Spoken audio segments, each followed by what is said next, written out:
你有没有想过一个问题？为什么有些朋友明明透天车买了，养老金也存够了，看似什么都不缺，但在夜深人静时，心里却总是有一种说不出来的慌张。在亲戚眼里，这叫做好命，这叫做圆满。可是当房子安静的只剩下时钟滴答响，独自坐在沙发上，即使喝着再好的大禹岭高山茶，也会觉得满嘴发苦。其实这是因为我们都在人生这条长廊上排队，越靠近终点，心里越怕。怕的不是老去，而是不知该拿那些早年间为了生存而结下的恩怨、亏欠和隐隐作痛的过往怎么办。今天我们不说玄妙的大道理，我们将透过一位老董事长真实的人生半场故事，带你看清生命最后一刻究竟会面临什么，并在内容的最后分享3个今天就能开始做的清障微行动，帮你真正卸下心里的重担，换来余生的轻盈与平静。在佛教的地藏菩萨本愿经里，有一段非常深刻的记载。经文里提到，人到了生命的最后关头，当神识还没有完全离开身体，还有那么片刻清明的时候，他会看见3种景象的其中一种。这3种景象就像是3面极其清晰的镜子，照出我们下一段旅程的去向。第一面镜子是光明与清净，看见这个景象的人心里没有恐惧，只有无比的祥和与平静。他们会带着这份光安然地往善道而去。第二面镜子是无尽的幽暗与恐惧，看见这个画面的人会感到极度的害怕，仿佛要掉进深不见底的黑洞里。而第3面镜子最为特别，他们看见的既不是纯粹的光明，也不是纯粹的黑暗，而是人间最寻常的风景。可能是老家门口那棵吊着落叶的大树，可能是厨房里正冒着热气的灶台，也可能是某个很久不见却始终挂在心上的人的脸庞。看见这些的人，10之8九会带着这些未了的牵挂与情缘，再次回到人间，把还没走完的路重新再走一遍。很多人以为人在临终前看见的这些画面，只是生命渐渐走到尽头，意识变得模糊时产生的幻象。但佛法告诉我们，那不是幻觉，那叫做业力感召。什么是业力？用我们现在最白话的说法，那就是你这一辈子所有起过的念头、做过的事情、说过的话。而感召就是在生命结算的最后1秒钟，这些东西汇聚起来，给你的一张总成绩单。你临走前看见什么，从来都不是偶然。那些你以为可以用时间慢慢冲淡的伤害，其实从来都没有真正消失过。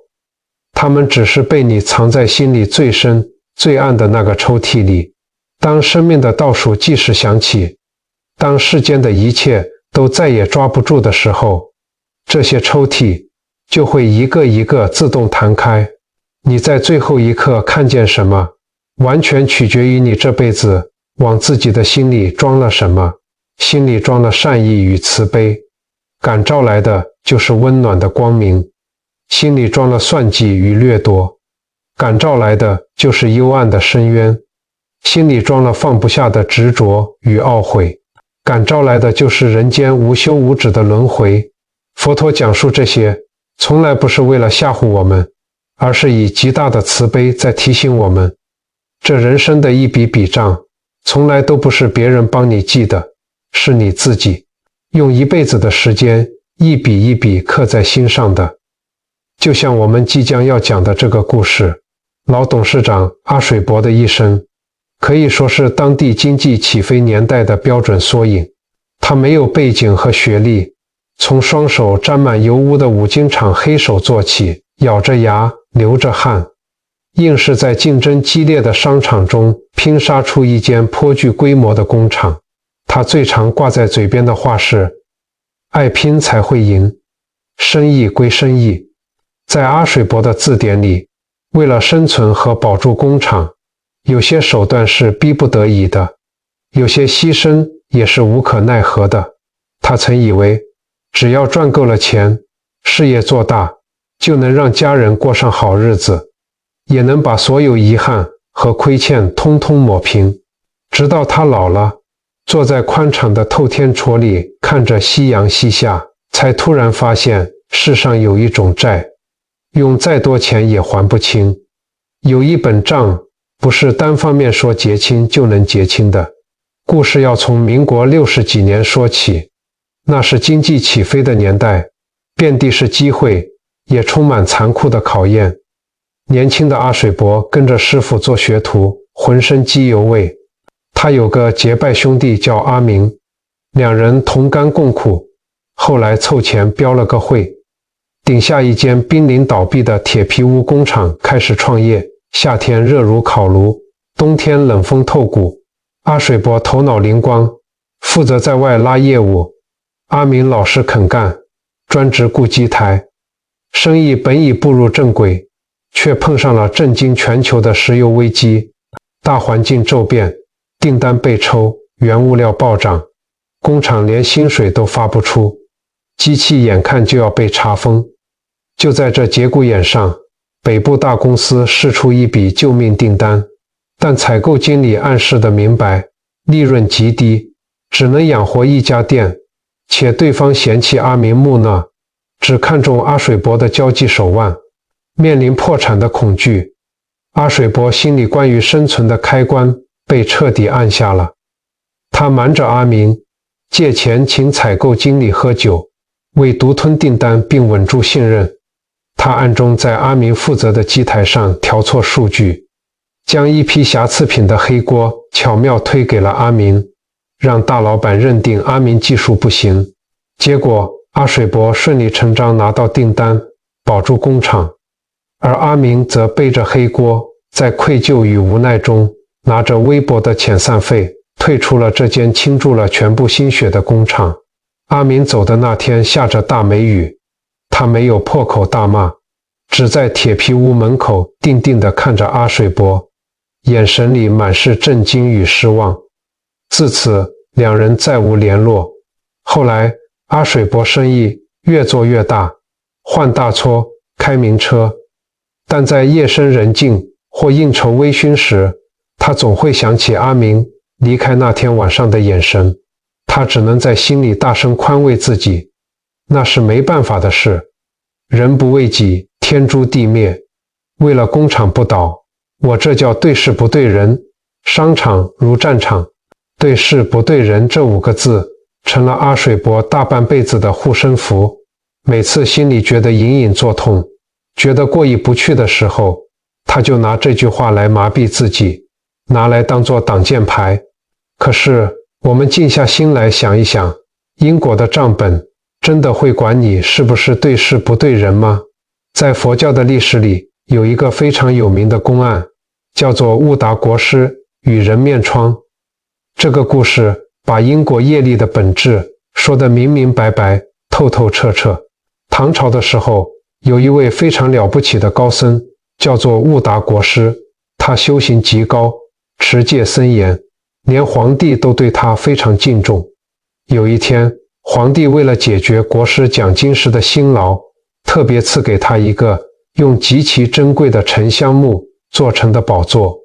悟达国师坐上这个沉香宝座的时候，看着底下的文武百官，心里忍不住升起了一丝骄傲与欢喜，觉得自己真是一代高僧，受到了万人敬仰。这世上恐怕没有几个人能有这样的待遇。谁知道，就在这一念傲慢升起的瞬间，他的膝盖上突然长出了一个奇怪的毒疮。这个疮的形状竟然像是一个人的脸，有眉毛，有眼睛，有嘴巴，还会讨肉吃。痛得悟达国师死去活来，找遍了天下的能人异士，也都束手无策。后来悟达国师在四川遇到了一位圣僧，也就是迦诺迦尊者。尊者引导他用清泉水为他洗涤这个人面疮。在水洗下去之前，这个人面疮竟然开口说话了。他说：你还记得西汉时期的袁盎与晁错吗？你就是当年的袁盎，而我就是被你害死的晁错。当年你为了保全自己的政治地位，向皇帝进谗言，害我在东市被残忍的腰斩。这个深仇大恨，我找了你整整10辈子。这10辈子以来，你都在出家修行，戒律守得非常严谨，身边有护法神保护，所以我一直找不到机会报仇。直到现在，你因为得到了沉香宝座，心里升起了骄傲与名利的念头，你的清净心不见了，你的防护罩破了，我才能够附在你的身上，讨回这笔债。各位朋友，听完这个故事，你心里有没有一种震撼？整整10辈子啊，时间过了几百年，朝代都换了好几个，衣服换了，名字换了，但那笔业力的账却从来没有被时间抹去。佛经里有一首语语是这样说的：假使百千劫，所作业不亡，因缘会遇时，果报还自受。这句话听起来好像很沉重，但它其实是宇宙间最公平的法则。业力就像是一颗种子，你种下去了，即使经过了100个冬天，只要土壤、水分、阳光的条件一凑齐，它马上就会发芽。它就像一个最安静、最有耐心的讨债人，坐在时间的长河里，静静地等着你。我们现代人常常像阿水伯一样，用社会上的道理，用现实的无奈来合理化自己的行为。我们以为只要在法律上站得住脚，只要给了遣散费，只要对自己说一句我也是被逼的，这件事情就算过去了。但在法界的运作里，没有这些世俗的借口。法界的账本记得从来不是你嘴巴上说的理由，而是你的起心动念，还有你对别人造成的果。悟达国师欠了10辈子，终究要还。那阿水伯欠阿明的这笔账呢？当年被逼走的阿明后来怎么了？阿水伯其实一直不敢去打听，他不知道阿明因为那次被最信任的兄弟背叛，彻底失去了对人的信任。后来阿明做小生意又被倒账，只能带着老婆小孩搬到南部乡下，做着最辛苦的搬运粗活，连大儿子考上不错的大学都因凑不出学费，只能早早去当学徒。阿水伯当年为求生存的一个私心转念，像蝴蝶效应一样，实实在在地改变了阿明一家人好几十年的命运。这就是业力，他不需要你拿着算盘算得一清二楚，他自己会算。他不会因为你后来赚了钱，每月固定捐款给孤儿院，或初一15去庙里多点几盏光明灯，就自动一笔勾销。做善事有善事的福报，但欠下的因果依然有因果的重量。阿水伯晚年常觉得心里空洞，泡着上好的高山茶，却觉得满嘴发苦。那其实是灵魂深处对因果的隐隐作痛。他心底一直知道欠了什么，只是用了1辈子假装不知道。直到年迈的他必须独自面对那张空荡荡的老藤椅和夕阳余晖下自己一生走过的影子。当生命快到尽头，借口再也骗不了自己时，他还能用生意归生意搪塞过去吗？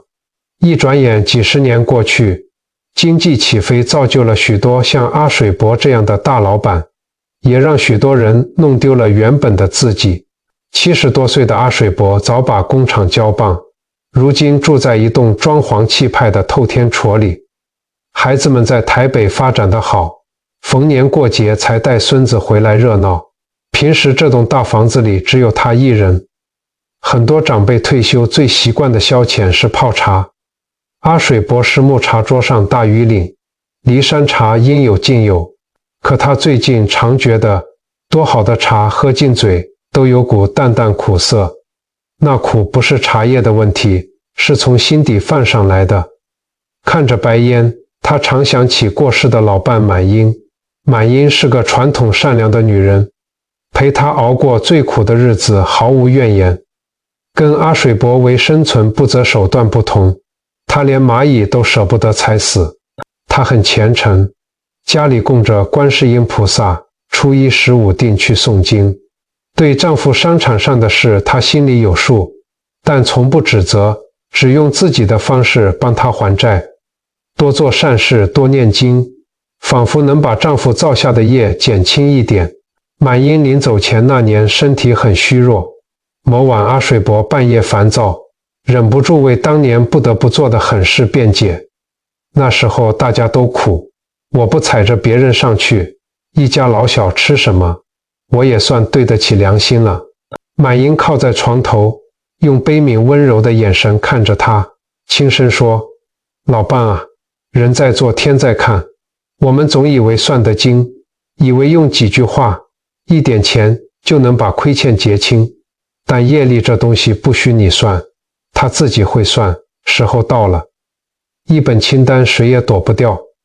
那句话像根细针轻轻扎进他心里，当时他不愿承认，可满英走后10几年来，那根针越扎越深。老了之后，阿水伯常独自在书房翻看一本破旧的良心账，上面写满几十年来他觉得有亏欠的人名，打勾代表已弥补，画圈代表找不到人。名单上唯独阿明的名字一直悬在那，没有任何记号。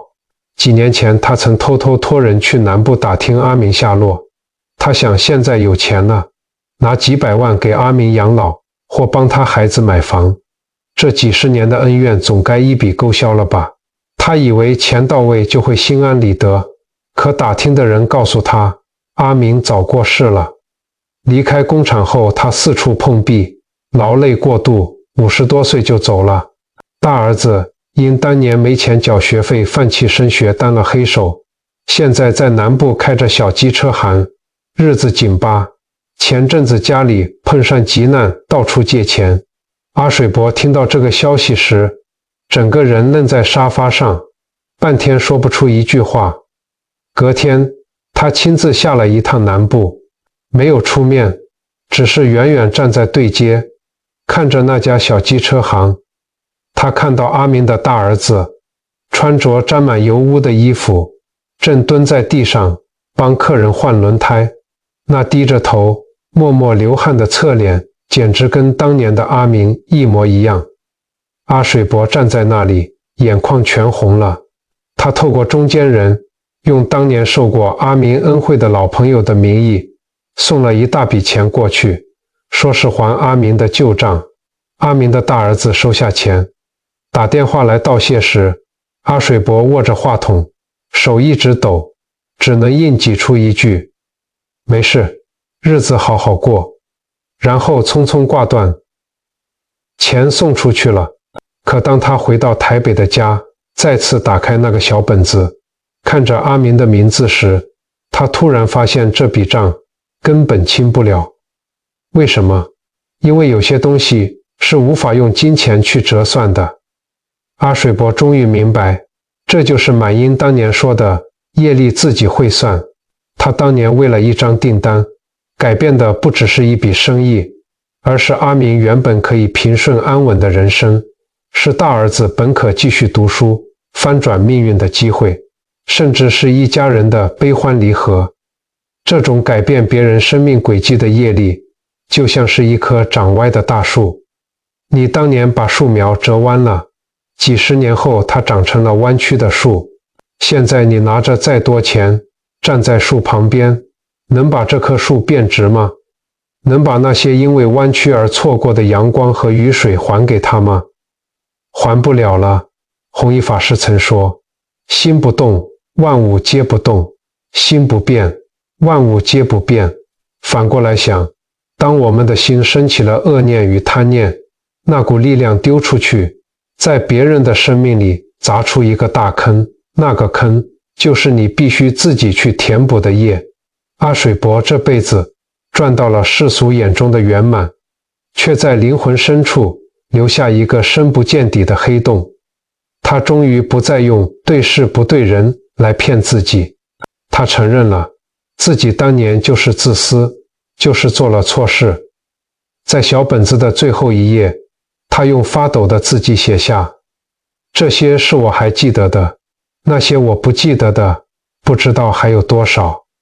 他开始害怕，不是怕死，而是怕死后要拿什么脸面去面对这一切。他怕如果真有地藏经里说的那面镜子，自己看见的会不会是无间的黑暗？会不会是阿明那双充满失望的眼睛？冬天快要来了，阿水伯的身体像秋天的落叶般，一天比一天虚弱，常在半夜觉得喘不过气。直到一个极其平常的午后，阳光透过透天厝的落地窗，斜斜打在实木茶桌上。阿水伯像往常一样躺在老藤椅上打盹，就在半梦半醒，呼吸越来越微弱的交界点，他突然发现身体变得很轻，常年压在胸口的闷痛感也不见了，周围安静的不可思议，墙上时钟的滴答声消失了，窗外的车水马龙也听不见了。他微微睁开双眼，看见的却不是客厅的天花板，眼前的画面让他那颗比石头还硬的心瞬间崩溃了。佛经上说，人在临终前，神识要离开身体时，会有短暂的四大分离，在完全离开前，会有一段极度清明的时间。这时，一生所造的业力会像放电影般无比真实的重演。阿水伯看见的第一个画面，不是他在商场上风光剪彩的样子，也不是赚到第一桶金的存折。他看见一个背影，一个女人微微驼着背，穿件洗到泛白的碎花上衣，站在一户有钱人家门口，低声下气地拜托着什么。那是他母亲。阿水伯的心猛地抽痛，他想起来了，那是他20岁那年，吵着要跟阿明去顶下铁皮屋工厂时，母亲为了帮他筹汇钱，背着他去跟远房亲戚借，亲戚酸言酸语嘲笑他们不自量力，母亲没回嘴，只是弯着腰一直赔不是。那个弯下去的腰，阿水伯以前总以为只要赚大钱就能帮母亲挺直，可他福薄，在事业刚有起色时就过度劳累离世了。后来他盖了再大的房子，买了再好的神桌供奉牌位，那个在别人门口低声下气的背影却永远定格在了那里。接着眼前的景象瞬间拉回了那个下着大雨的梅雨季。铁皮屋门口，阿明淋着雨，手里紧紧攥着那包微薄的遣散费。这一次阿水伯没有在记忆里撇开头，他清清楚楚地看见了阿明的眼睛，那双眼睛里没有恨，只有深不见底的绝望与不解，仿佛在问，不是说好一起拼到赢的吗？你为什么要这样对我？随后画面又闪过阿明的大儿子，那个穿着沾满油污的衣服蹲在机车行地上流汗的侧脸，所有的画面，所有的重量在这一刻全部压在了阿水伯的神识上。如果是以前的阿水伯，他一定会立刻在心里大喊，我不是故意的，我是为了生存，生意归生意啊。他会用尽一切力气去辩解，去逃避，但是在这个生命的最后一刻，在这个一切世俗借口都失去作用的法界空间里，阿水伯突然不想逃了。他看着母亲弯曲的背影，看着阿明绝望的眼神，看着阿明儿子流汗的侧脸，他的眼底泛起了一种从未有过的悲悯。他不是在可怜别人，他是在面对自己造下的业。他在心底用最微弱却也最真诚的声音说了一句，对不起，是我做错了，我这辈子欠你们太多了。没有辩解，没有掩饰，也没有试图用他捐过的钱，做过的善事来抵消。他就是完完全全的认了这笔账。各位朋友，讲到这里，我们必须要提到一个非常核心的佛法概念。在佛学里有一句话叫做一念真诚能开无量门，或者是我们常听到的放下屠刀，立地成佛。很多人误会这句话的意思，以为只要死前说一句对不起，或者念一句阿弥陀佛，就可以把以前做的坏事一笔勾销，不用受报应了。这是不对的。因果的定律是宇宙间最铁的法则，连佛陀自己都不能违背因果。那么，这个一念真诚的力量到底在哪里？它的力量在于转念。当你不再掩饰，不再用傲慢和借口来包装自己，当你勇敢地承认自己的千疮百孔，那一瞬间，你的心就从黑暗的地狱状态转向了光明的清净状态。业力虽然还在，但你面对业力的心境改变了，就像一个背着100斤重担的人。原本他是一边背，一边咒骂，一边痛苦地挣扎，这叫做在地狱受苦。而当他真心忏悔后，他虽然还是要背着这个重担，但他心甘情愿了。他知道这是自己该还的，因为这份心甘情愿，痛苦的执念就消失了。这就是佛法最大的慈悲。佛法不是冷冰冰的法庭审判，不会拿着鞭子在终点线等着抽打你。佛法是一面镜子，它只照出你真实的心。只要你敢于真实的面对，只要你的那一念忏悔是真的，那么这份真实就是解脱的钥匙。就在阿水伯在心底默默认错，彻底放下防备与骄傲的那一瞬间，奇迹发生了。他眼前那些沉重、幽暗的画面开始慢慢的消散，就像清晨的雾气被第一道阳光穿透了一样。他看见了光，不是刺眼的那种强光，而是像初秋的早晨照在透天戳阳台上那种温暖的、淡淡的光。在那片光里，他看见了满英。满英还是那么年轻，穿着他们刚结婚时的那件素色衣裳。他没有说话，只是站在那里看着阿水伯，他的眼神一如既往的温柔包容。那是一种完全看透了丈夫的自私与坚硬，却依然选择接纳的慈悲。满英微微对他笑了笑，阿水伯的眼角滑落了一滴眼泪。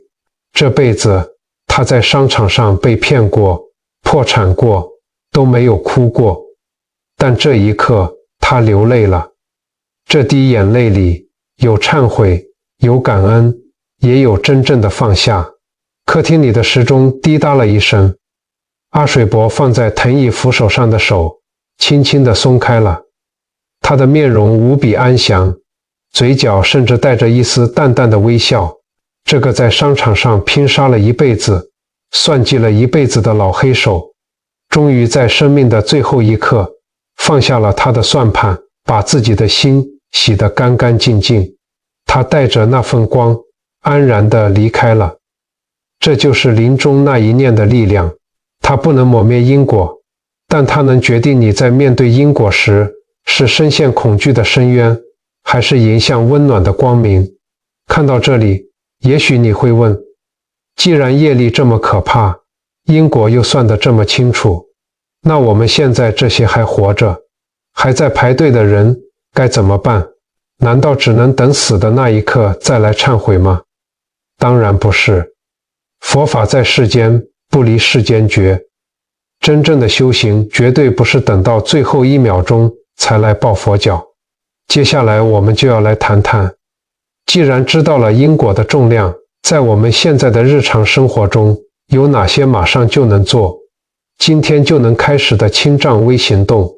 各位朋友，听完了阿水伯的故事，不知道你现在心里是什么感觉？是不是觉得有一点沉重？是不是脑海里也浮现了某个很久没有联络的人，或者是某件一直压在心底，假装已经忘记的事情？如果你有这种感觉，请不要害怕，也不要觉得自责，这是一件好事，因为这代表你那颗被生活琐事、被面子、被各种没办法磨得粗糙的心开始变得柔软了。能看见自己的亏欠，就是改变业力的第一步。很多人一听到业力、因果，就会觉得很玄妙，觉得那是去寺庙里拜佛、请法师念经才能解决的事。其实不是的。六祖慧能大师说过，佛法在世间，不离世间觉。真正的道场不在深山老林里，也不在金碧辉煌的寺庙里，真正的道场就在我们家里的客厅，在厨房的琉璃台前，在我们每天出门买菜的路上，在我们对待家人、朋友，甚至对待陌生人的每一个起心动念里。既然我们知道了这本因果的账是每天都在记的，那我们与其等到生命的最后一刻才像阿水伯那样被动地去面对，为什么不现在就开始，趁着我们还能呼吸、还能行动的时候，一点一滴地来清账呢？今天我想跟各位分享3个非常简单的微行动，不需要你花半毛钱，也不需要你盘腿打坐好几个小时，只要你今天看完影片，马上就可以在生活里跟着做。第一，睡前3分钟的微观心。很多朋友讲究养生，睡前会泡脚、吃保健食品，却很少帮自己的心做保养。从今天起，晚上躺在床上时，先别急着滑手机或烦恼明天买菜缴钱的琐事，给自己3分钟就好。闭上眼睛，像按遥控器一样，把今天发生的事在脑海里快速回放一遍。重点看什么？看你今天动了什么念头。比如，早上在菜市场因为算错钱骂了老板，或者本想关心儿子，话一出口却变成唠叨和嫌弃。这里有一个关键，只觉察，不批判。看到这些画面时，不要在心里自责脾气坏，或是又造了口业。你只要静静看着，对自己说一声，我今天动了生气的念头，我看到了，这叫做觉察。业力最怕你看见它。当你不自觉时，坏脾气与贪念会像滚雪球般越滚越大，变成未来的果报。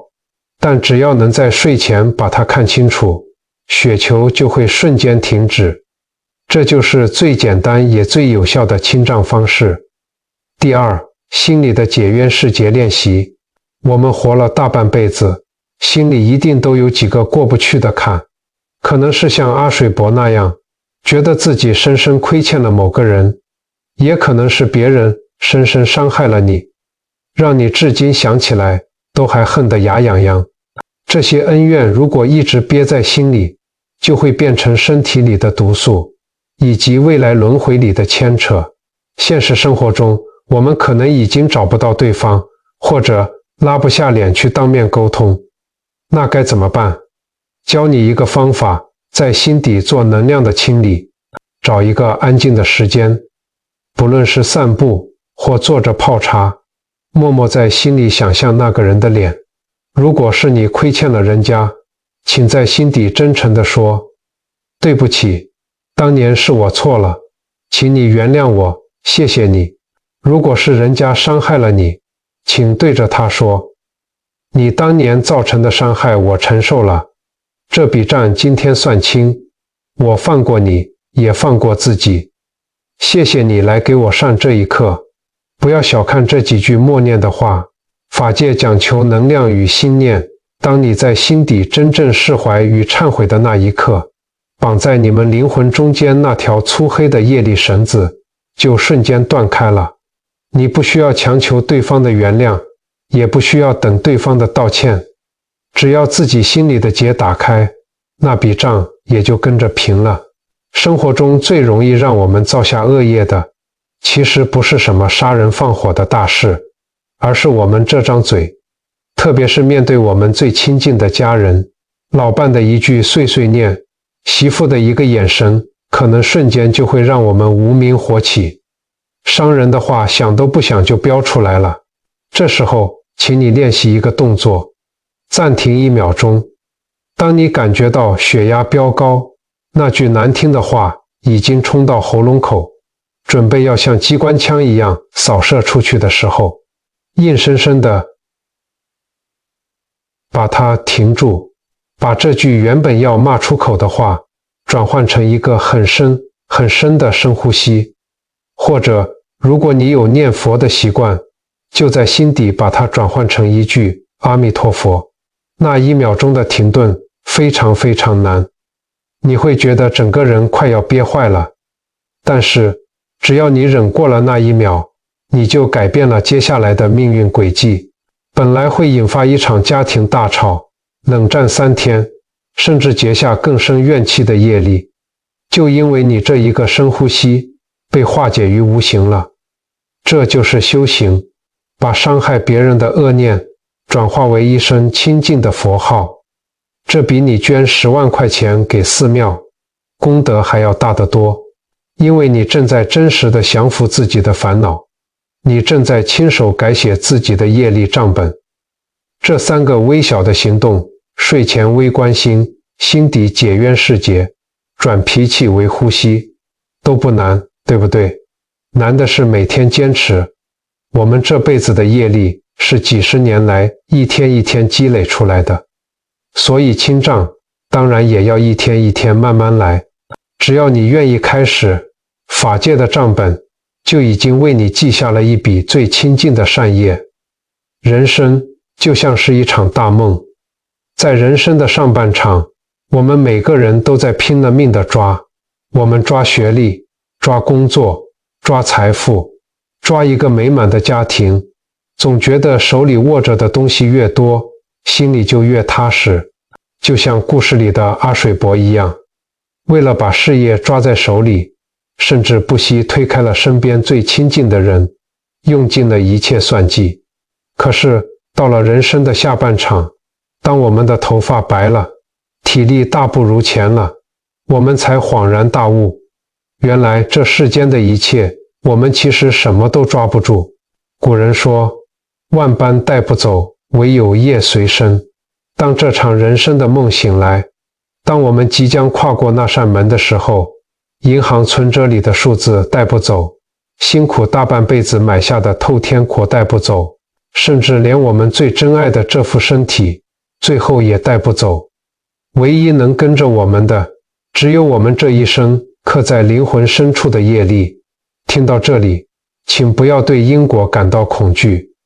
佛陀讲因果，从来不是为了用恐惧来绑架我们，而是要给我们一把解开命运枷锁的钥匙。